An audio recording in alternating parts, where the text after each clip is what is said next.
안녕하세요. 30대 초반 몇 달 전 첫 아이를 출산한 여자입니다.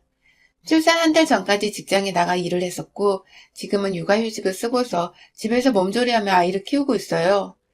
참고로 저는 공무원이라 육아휴직을 1년간 쓰기로 했으며, 유급휴가라서 그 기간 동안 다달이 100만 원이 좀 안 되는 돈을 받을 수 있습니다. 처음 3달 동안은 그보다 더 많은 돈을 받았고요. 저에게는 첫 아이라서 제가 쏟은 정성이 참 큽니다. 일하는 동안 코로나 때문에 출근하는 것 자체가 불안했지만 분위기상 육아휴직을 도저히 쓸 수가 없어 막달까지 출근을 했어요. 그 바람에 정신적인 괴로움은 컸지만 그만큼 불안한 마음을 아이를 더 잘 자라게 하는 데 쓰고자 잘 먹고 잘 자라고 노력하면서 제 몸 관리에 최선을 다했어요. 저와 동갑내기인 저희 남편은 저처럼 공무원인데요. 둘 다 공무원 시험 준비를 할 때부터 알고 지내던 사이였던지라 서로 얼마나 아이를 좋아하는지, 그리고 얼른 아이를 키우고 싶어 하는지도 잘 알았고, 그래서 남편은 제가 임신을 했을 때부터 절 참 각별하게도 케어해 줬답니다. 자기가 알아서 온라인 서점에서 태교에 관한 책들을 한가득 주문해 배송해 주는가 하면, 작년 말에는 예비 아빠 교실이나 예비 부모 교실 등 나라에서 하는 것과 여기저기 문화센터에서 하는 프로그램에 참여해 이것저것 애 키우는 걸 전문적으로 배우기도 했어요. 한마디로 남편이나 저나 참 아이를 무척이나 기다렸다는 겁니다. 하지만 막상 아이를 출산하고 나니 애가 생각처럼 그리 건강하지 못했어요.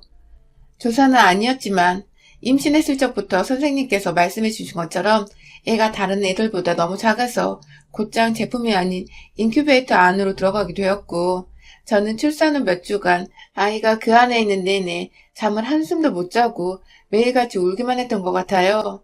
이게 다 저 하나 때문인 것만 같았습니다. 제가 너무 나이가 들어 아이를 가진 건가? 제가 좋아하는 음식들을 더 많이 먹지 못해서 이런 건가 싶어서 남편을 붙잡고도, 그리고 저희 엄마를 붙잡고도 매일같이 후회하고 슬퍼하는 눈물만 흘렸답니다. 제가 그렇게 꺼이꺼이 목 놓아 매일 이름을 불러서 했을까요? 천만 다행이게도 아이는 곧 몸무게가 정상으로 돌아왔고, 정말 신기하게도 우는 것까지 저만큼이나 목 놓아 아주 기똥차게 울어대더군요. 입원 중이던 아이를 제품에 온전히 안고 병원 밖으로 데리고 나오는데 정말 막 출산을 했을 때보다 세상을 다 껴안은 기분이었답니다. 비록 제 몸은 출산 후 아이 걱정을 한다고 제대로 먹지도 관리도 못해 아주 엉망진창이 되었지만, 제가 남들 눈에 어떻게 보이는지는 하나도 중요하지 않았어요. 제품에 있는 아이가 더 건강하게 자라길 바라는 마음이 제 머릿속을 가득 채우고 있었으니까요. 그건 제 옆에서 내내 손을 잡아주던 남편도 마찬가지였고요. 그렇게 집에 와보니 친정 부모님과 제 여동생, 그리고 친구들까지 모두 모여서는 남편과 함께 머리를 맞대 절 위한 서프라이즈를 준비했더라고요. 저와 아이를 위해서 집안을 온통 아이 놀이터로 꾸며놓았었죠. 아직 제대로 놀이기구를 탈 수도 없고 장난감을 가지고 놀 수도 없는 어린 갓난아기를 위해서 온 집안을 알록달록한 빨대노 소파, 색상으로 채워놓은 제 사람들의 정성을 보니 전 또 눈물을 왈칵 쏟았답니다. 모두가 우리 아이가 건강히 자라길 나만큼이나 바랬구나 싶어서 말이죠. 그렇게 제 집으로 돌아온 아이는 지금까지도 참 건강하게 잘 자라고 있습니다. 이제 출산한 지 4달이 되었는데 진작에 스스로 몸도 뒤집었고 모유는 어찌나 배부르게 먹던지 식사 시간에 맞춰 칼같이 울어대느라 저와 남편이 무리하게 식사 대령하느라 또 죽을 맛이더라고요. 그래도 이런 고생마저도 아이가 아플 땐 상상도 못했던 것이었다며 늘 불평불만을 하지 않고 즐겁게 아이를 키워내고 있었어요. 그런데 그렇게 정신 제대로 붙잡고 육아를 하는 와중인 제가 누구 때문에 매일이 불편해 죽겠고 어쨌든 서글퍼서 밤에 눈물까지 흘린답니다. 바로 젊디 젊고 예쁜 5살 어린 20대의 저희 아가씨 때문에요. 아가씨는 얼마 전부터 저희 집으로 정기적으로 찾아오고 있습니다. 바로 저의 육아를 도와주겠다는 명분하에 말입니다. 글쎄 시어머니께서 저와 남편하고 상의도 하지 않은 채 손주를 돌보는데 손이 더 필요하지 않냐며 자기 딸을 저희 집으로 보내왔더라고요. 그것도 그냥 도와주겠다는 게 아니라 옆에서 일손이 돼줄 테니 용돈을 주면서 일을 시키라고 말입니다. 한마디로 애 낳은 오빠네 집에 알바를 하러 찾아온 것이었습니다. 가족이 도와주러 왔는데 그깟 돈 좀 쥐어지는 게 뭐 어떠냐고 하실 분들도 계실 텐데 솔직히 저하고 아가씨, 그리고 시어머니까지 싹 다 사이가 그렇게 좋지 못해요. 시어머니랑 아가씨가 저한테 결혼 전 제대로 실수를 하셨거든요. 제가 남편보다 공무원 시험을 1년 늦게 합격을 했는데 그때 두 분은 저를 기다리지 말고 공무원 수준에 맞는 여자를 만나라며 여기저기 남편한테 선자리를 주선했고 남편은 끝까지 거절은 했었지만 결국 시엄마와 선자리로 논쟁을 하던 카톡을 제가 읽어버린 바람에 잠깐 죄 없는 남편과도 헤어질 뻔 했었습니다. 자신은 다른 여자가 눈에 안 들어온다며 한결같이 저한테 매달려준 남편 덕분에 저도 힘내서 공부 합격하고 다시 만나기까지 할 수 있었지만 솔직히 공무원 수준을 운운하면서 자기 아들하고 제가 수준이 안 맞는다 생각을 하셨던 시어머니 태도 자체는 생각할수록 기분이 나빴어요. 그래도 무시를 하고 남편 하나 보면서 결혼을 하려 했는데 마지막에 아가씨가 쐐기를 박았죠. 저보고 참 독하다고 하더라고요. 제가 글쎄 공무원 남편한테 시집가겠다고 공무원 시험을 합격했다네요. 저 취업하고자 저 위에 한 공부를 한참 어린 여자가 자기 오빠랑 결혼하려고 독하게 공부를 한 거라고 치부를 해버리니 저도 열이 제대로 뻗쳐서 이 결혼 없겠다고 남편한테 이별 선언을 했네요. 뭐 지금 애까지 낳은 걸 보면 아시겠지만 또 남편이 죽어라 매달리니 저도 시어머니랑 아가씨는 웬만하면 안 보고 살고 싶다는 의사를 분명히 밝히고 결혼을 했습니다. 그런데 한동안 소식도 없고 왕래도 없었던 아가씨가 뜬금없이 시어머니와 무슨 꿍꿍이었는지 저희 집에 와서는 절 도와주는 대가까지 요구를 하니 황당한 걸 떠나서 뭐 이런 못 배운 것들이 다 있나 싶더군요. 꾸준하게 애가 없고 꾸준히 상대를 배려할 줄 모르는 태도들이 참 상대와 가치도 없는 것들 같았어요. 하지만 애를 낳고 보니 남편의 가족들을 칼같이 대하기가 힘들더군요.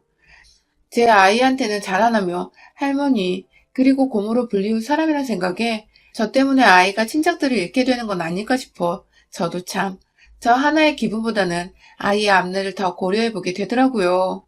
그렇게 어차피 백수이고 취업 준비로 집안에서 골머리를 담당하고 있다던 아가씨를 살리는 셈치고 혼자서도 충분히 제 아이를 키울 수 있었지만 딱 2달간만이라도 도움을 요청해보고자 했어요. 그 2달간 정 제가 도움을 요청할 것이 없으며 임신하며 찌운 살을 빼기 위해 운동하는 시간만이라도 온전히 제가 집중할 수 있도록 아이를 부탁할 생각이었죠. 하지만 아가씨 그 저렴한 주둥이는 정말 어디 안 갔더라고요. 처음에 묵묵히 자기도 애보는 게 처음이라 긴장이 되는지 별말 않고 제가 시키는 것들을 곧잘 해냈어요. 아침 9시에 남편이 출근하고 없을 때 와서는 딱 오후 3시나 4시 사이까지 집에 있으면서 그냥 뭐 제가 아이 기저귀 갈 때 새 거 가져오라고 시키거나 아이 보는 동안 청소하는 것들을 시켰더니 나름 빠릇빠릇하게 해냈곤 저한테 하루 수당까지 딱 받고서 퇴근하듯 집으로 돌아갔죠. 하루 수당은 어떻게 줘야 할지 몰라서 최저임금에다 조금 더 붙여서 5만 5천 원으로 퉁쳤고요. 주말은 남편이 있으니 오지 말라고 했더니 처음엔 수입이 짭짤했는지 주말에도 오겠다고 우기더니 남편이 한 소리 하니까 그제서야 알겠다고 수긍하고 돌아섰죠. 아무튼 수당을 그 정도로 받기엔 하는 일이 너무 없었지만 아가씨도 이게 꿀잡인 걸 알고는 하루도 빠짐없이 집에 왔어요. 뭐 덕분에 저는 최소 1시간이라도 점심 먹고 아이가 잠든 시간에 맘 편하게 낮잠을 잘 수 있었고 아침에는 또 1시간 정도 동네 근처에 있는 공원을 몇 바퀴라도 걸어다니며 운동을 할 수 있었고요. 겨우 2시간 안 되게 자리를 비우는 대가로는 남도 아닌 남편의 여동생이니까 저도 아쉬운 것 없이 챙겨주려고 했어요.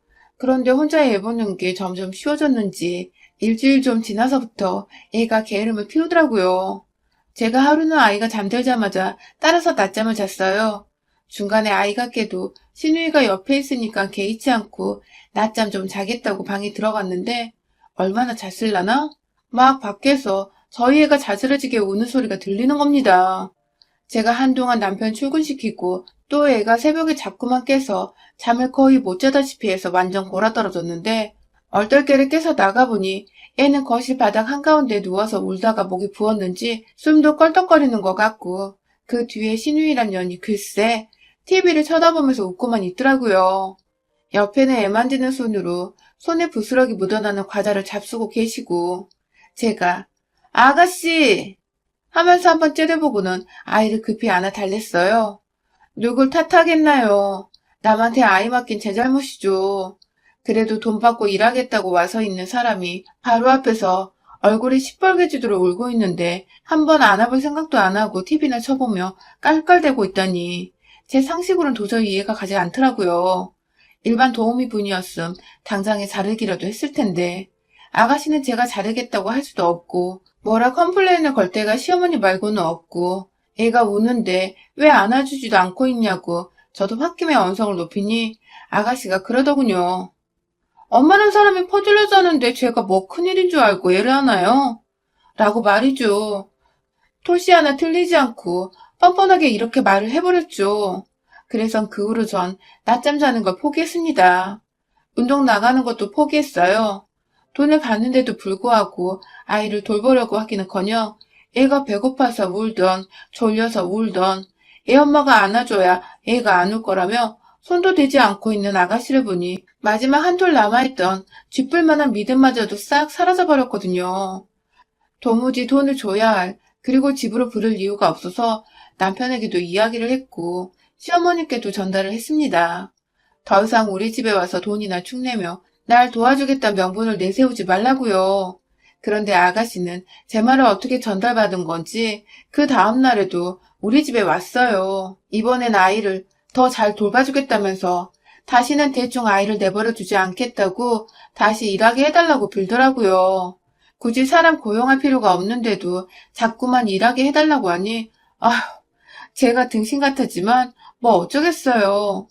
코로나로 일자리를 구하기는 더 어려울 텐데 이 정도로 자존심 구기고 일하게 해달라는 아가씨가 또 애처로 보여서 제 발등을 제가 찍은 채 다시 고용을 했죠.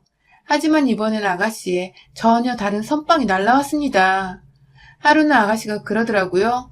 언니는 그 살덩이 다 언제 빼요? 하고 말이죠. 순간 잘못 들었나 싶었어요. 출산후 산후조리가 여전히 진행 중인 사람한테 살덩이라니 어디서 저런 저급한 단어만 배워서 써먹나 싶어 처음엔 한 귀를 듣고 흘려보려 했는데 틈만 나면 저한테 살덩이 언제 녹이냐며 다이어트 언급을 하는 아가씨 때문에 미쳐버리겠더라고요. 저라고 이 살들을 빼기 싫겠냐고요. 그래도 아가씨라도 있으니 밖에 나가서 동네라도 걷다가 들어오곤 했었는데 그마저도 제 아이를 제대로 돌보지 않길래 포기를 하고서 집에만 붙어있는 건데 여전히 모유수유를 하니 먹는 건 아이 생각하면 챙겨 먹어야 했고 조금이라도 저녁을 굶으면 힘이 빠져 새벽 내내 아이가 울어도 달래는데 힘이 붙이고 제가 죽을 것 같으니 삼시세끼는 꼬박 챙겨 먹었는데 그런 사람한테 살덩이를 녹이네 마네 하고 앉아있으니 기분이 나쁜 건 둘째치고 마음이 서럽더라고요. 그래도 출산 직후보다는 벌써 10kg를 넘게 뺀 상태였거든요. 아직도 현재 진행 중이고 전 제 몸을 생각해서라도 급하게 살을 뺄 욕심도 이유도 없었는데 옆에서 20대 젊은 아가씨가 이런 말을 건네니 저 스스로 자존심도 많이 상하고 실제로 자존감도 바닥을 치는 기분이었습니다. 왜 내 돈 주고 일 시키는 아가씨한테 이런 모진 소리를 들어가며 내 기분을 망쳐야 하는 건가 싶어서 도무지 현 상황이 이해가 가지도 납득이 되지도 않았지만 죽어도 제 옆에서 돈 받아가며 일만 해야겠다는 아가씨를 떼어낼 재간은 없었어요. 그건 저보다 순둥이인 남편도 마찬가지였고요. 그러다가 얼마 전 결국 이 대가리 빈년을 제 집에서 제대로 쫓아냈습니다. 바로 치킨 덕분에 말입니다. 아니 글쎄 매일같이 제 몸뚱이를 위아래로 훑으면서 언니 살덩이 하고 절 비꼬듯이 말하던 아가씨가 글쎄 자기는 먹어도 살이 안 쪄서 큰일이라며 언니는 살 빼야 하니 보기만 하라고 치킨 한 마리를 주문한 겁니다. 저도 솔직히 모유수유 중 유난을 떨지는 말자는 입장인지라 먹고 싶은 건 간간히 먹으면서 지냈어요. 그렇다고 막 아이에게 자극적일지도 모르는 라면이나 술 같은 건 절대로 입에 대지 않았고요. 아이가 인큐베이터에 있었다 보니 제가 좀 더 신경을 안 쓸래야 안 쓸 수가 없었죠. 그런데 아이와는 별개로 제게 늘 살쪘다고 무시나 하고 살을 빼라던 사람이 도와주기는커녕 뜬금없이 일하는 중에 치킨을 주문하다니. 누가 밖에서 문을 두드리길래 나가보니 현관 앞에 내내치킨 한 세트가 봉다리 안에 들어가 놓여져 있더라고요. 그걸 들고 집 안으로 들어와 아가씨에게 뭐냐고 건네주는 저나 그걸 주문하고서 아무렇지 않게 받아 부엌에서 세팅을 하려던 아가씨나 뭔가 굉장히 주객이 전도된 듯한 이 상황. 결국 아가씨는 치킨을 뜯어 먹었습니다. 순살을 시킨 게 아니었는지 뼈가 사르르 발려 나오는 것이 와, 순간 저도 이성을 잃어 아가씨 옆에서 줏대 없이 치킨을 뜯어먹고 싶더라고요. 그 와중에 아이도 냄새가 자극적이었는지 배가 고프다고 보채기 시작하고 저는 결국 하루 수당을 다 챙겨주는 아가씨가 옆에서 태평하게 치킨을 뜯고 있는 걸 지켜보면서 혼자 아이를 들쳐업고 달래고 어루만지다가 결국 모유 수유를 또 했죠. 그때 뭔가 딱 하는 소리가 들렸어요. 아니 이게 글쎄 냉장고 안에 남편이 마시겠다고 둔 맥주 하나를 지 맘대로 꺼내 마시기 시작한 겁니다. 육아를 도우러 왔는데 일하는 중에 맥주라니. 그것도 치킨에 맥주. 다이어트 안 하냐고 세연이 면박 주고 살덩이라나 뭐라나 개념 말아먹은 단어를 쓰며 열을 받게 하더니 지 혼자 보란 듯이 치맥을 하면서 저와 눈이 마주치자 한다는 말이. 언니는 그 살덩이 다 빼기 전에 양심이 있으면 이런 거 쳐다도 보지 마요. 그러다 그 살덩이가 아니라 우리 오빠가 언니한테서 떨어져 나가는 수가 있어. 라고 말입니다. 그리고는 이내 너무 열이 받아서 입안에서 고이는 마른 침을 삼키자 저 언니 봐라. 언니 지금 입맛 따시는 거예요? 그러니까 살이 그렇게 뒤룩뒤룩 찌지. 돼지 새낀 저팔계처럼 라는 겁니다. 순간 아가씨에게 이 상황을 모면할 방법은 없다는 것을 보여줘야 했습니다. 인큐베이터에서 자라나온 내 새끼가 밥 먹는 건 둘째치고 애 낳느라 고생하고 여전히 그 고생이 현재 진행 중인 저한테 보란듯이 살찐 걸 언급하며 하다하다 돼지 새낀 저팔계 같다는 아가씨 아니 저 주둥이만 살아있는 쌍놈의 새끼를 개박살 내주기로 했습니다. 조용히 안방에 들어가 아이를 요란만에 억지로 눕혔어요. 애가 우는데 차마 나오기 눈물 났지만 그날 이 새끼를 완전히 해결봐야겠다는 생각에 저팔계인 마냥 제 한 손에 스트레칭 한다고 세워놓은 스트레칭 봉 하나를 쥐고 부엌으로 갔어요. 그걸 모른 채 언니도 찔려서 안방으로 들어간 거죠? 하며 쪼개고 있던 신우의 머리통을 그대로 뒷덜미부터 잡아 밀쳐 치킨 종이 봉다리 안으로 처박아 버렸습니다. 그 와중에 치킨을 반반 세트로 주문했던지 한쪽엔 양념이 한쪽엔 치즈 스노우윙인지 유명한 그 머시기가 있었는데 그게 딱 반반으로 얘 얼굴에 묻혔더라고요. 아, 푸푸. 거리면서 여전히 저한테 뒷덜미가 잡힌 채 치킨 양념 속에 묻혀있던 아가씨는 급기야 손을 등 뒤로 뻗으며 제 손을 떼어내려고 안간힘을 썼지만 뭐 아가씨 말대로 전 저팔계인걸요. 돼지 새끼 화나면 얼마나 무서운지 맛 좀 보여주겠다며 몇 번 손으로 아가씨 머리통을 치킨 상자 안으로 집어넣었다 빼기를 반복하다가 정신을 못 차리는 그 얼굴에 마시던 맥주를 부어버렸습니다. 나한테 돈 받고도 치킨 사 먹고 일은 안 하고 아주 꿀잡이지, 그치? 하면서 그 돈 도로 돌려받기 전에 너 오늘 이 집에서 못 나간다? 는 말과 함께 머리 채로 들어올려 부엌 바닥에 집어 던졌어요. 그리고 손에 든 스트레칭 봉으로 미친년 마냥 쑤시고 위로 올렸다 내리치면서 혼이 쏙 빠지게 처먹게 해주니 그제서야 언니가 걱정되어 다이어트 자극을 주려고 일부러 한 말이라고. 언니는 절대 저팔계가 아니라고 별 와닿지도 않는 변명을 하더라고요. 전 나 그냥 저팔계 할래 하면서 이번엔 맨손으로 더 죽일 듯 해줬고요. 그 와중에 방 안에 있는 제 아이는 어찌나 효자이던지 엄마와 고모의 싸움에 쥐죽은 듯 조용히 있더라고요. 그리고 이내 전 아가씨의 핸드폰을 꺼내들어 아가씨에게 그간 받은 돈을 다 토해내라고 했습니다. 더 처먹기 싫으면 돈 안 줘도 된다고 하니 몇 분 정도 버티며 제 손바닥에 피부살이 부어오를 때까지 참았다가 결국 비밀번호 알려주겠다고 알아서 핸드폰 가져가더니 비밀번호를 찍어 저한테 주더군요. 그래서 저는 그간 아가씨한테 줬던 돈들을 다 계산하기도 귀찮고 플러스까지 해서는 300만 원을 제 계좌로 다시 보냈어요. 제가 돈을 더 가져갔으면 알아서 계산하고 도로 달라고 하라며 양심 있으면 이 돈은 그냥 조카 선물했다 치라고 마지막으로 머리채를 들어올려 말하니 겁에 잔뜩 질린 채로 알겠다고 하더군요. 그리고 니네 제 손에서 벗어난 아가씨는 부엌 한켠에서 세수만 대충 하고는 가방 챙겨 집을 불이 나게 빠져나갔답니다.